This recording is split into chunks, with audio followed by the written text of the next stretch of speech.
नमस्कार मित्रांनो, स्वागत आहे तुमचं आजच्या ब्लॉगमध्ये. आज आता आम्ही चाललोय गाथा मंदिरमध्ये आणि वैकुंठ मंदिरामध्ये संत तुकारामांचा. चला आता घरातून निघूया आणि जाऊया.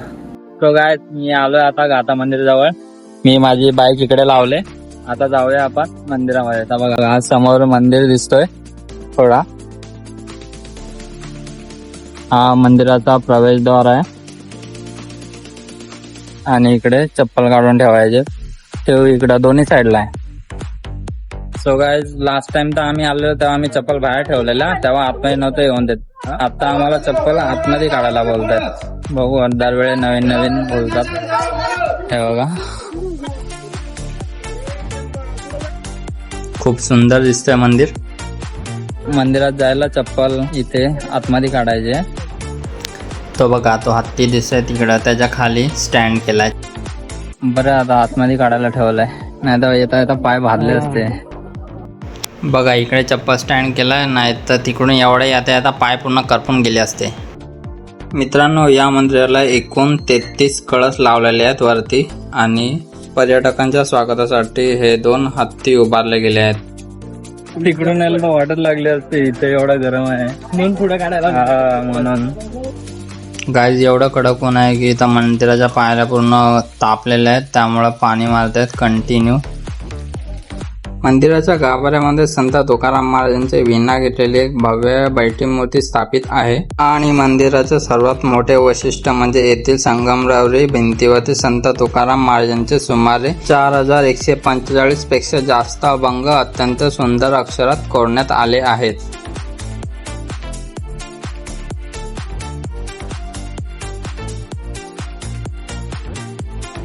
तर मित्रांनो, इथे संत तुकारामांनी जी गाथा लिहिलेली आहे ते इथे सर्व भिंतीवरती लिहिलेली आहे. इथे तिकडे सगळीकडे फर्स्ट फ्लोअर वरती सेकंड फ्लोअर सर्वीकडे लिहिलेली आहे.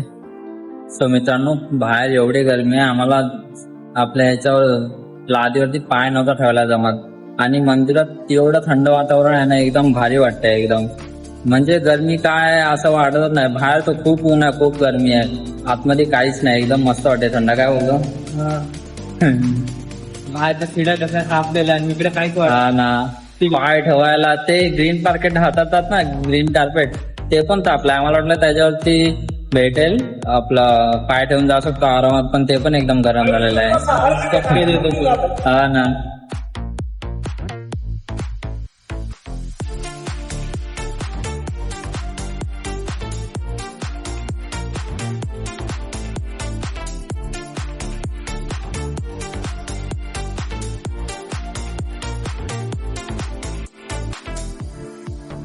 सो मित्रांनो, आता आम्ही वरती चाललोय फर्स्ट फ्लोअर वरती.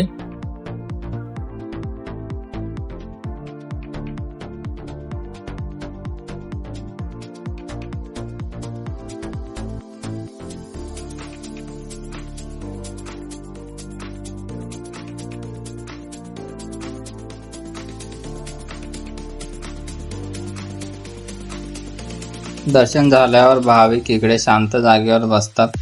अगदी शांत जागा आहे आणि हे आजोबा इकडे वीणा वाजवतात.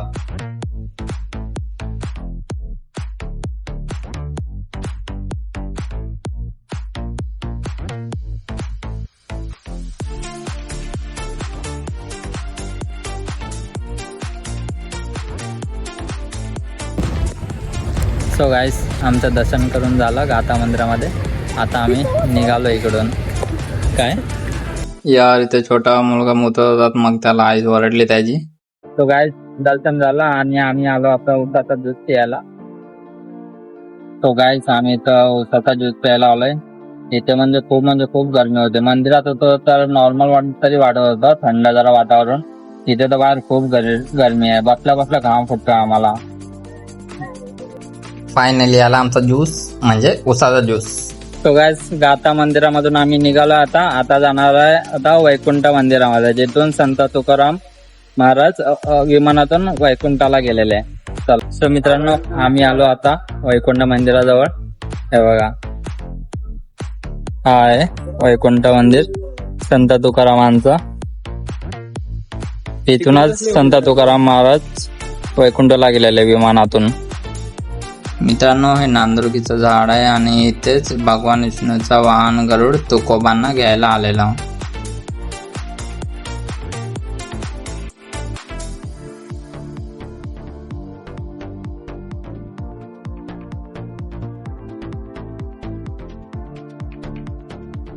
आम्ही जातो आता नांदुरकीच्या वृक्षाजवळ. लय भारी वाटतं आणि खूप थंड वाटते इकडे सावलीमध्ये तिच्या.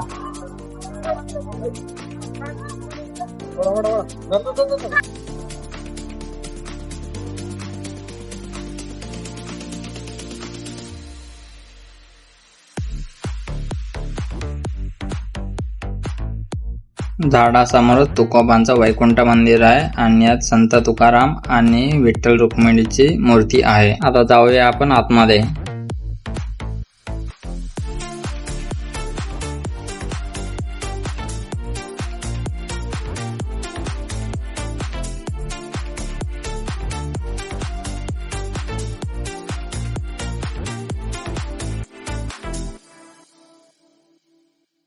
तर मित्रांनो, हा माझा भाव आहे यश, माझ्या मावशीचा मुलगा. ह्याच्यासोबत मी आलेलो. हा आलाय मुंबईवरून इकडे पुण्याला माझ्या इथे राहायला थोड्या दिवस. आता जाणारच आहे उद्या. हा, तर त्यामुळं आज आम्ही आलो इकडे. मंदिरामध्ये वगैरे जायचं होतं याला आणि उद्या सकाळी तर जाणारच आहे. हा घे. तर काय आता काय बोलू भाई, पट्टे पाय वाजताय तिथे.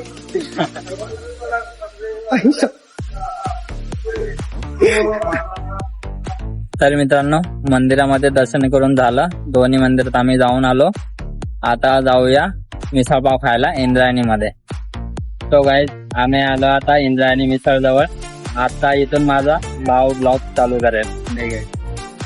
तर काय, आपण देवदर्शन करून भूक लागलेली आहे, तर आता इथे आम्ही लांब बघा जरा. हा इकडे आम्ही खायला आलेलो आहे मिसळ पाव. बघा इकडचे. इथे मी कधी खायला तर नाही आलो, फर्स्ट टाइम इकडची ट्राय करूया कशी आहे.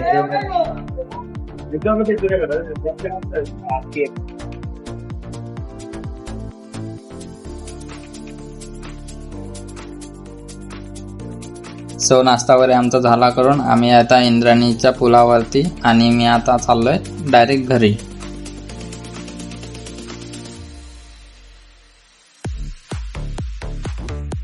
तर मित्रांनो, आम्ही आलो आता घरी. दर्शन वगैरे सर्व करून झालं. चला आता ब्लॉग मी इथे संपवतो. Bye bye. लाईक, शेअर आणि सबस्क्राईब करा. चला बाय बाय.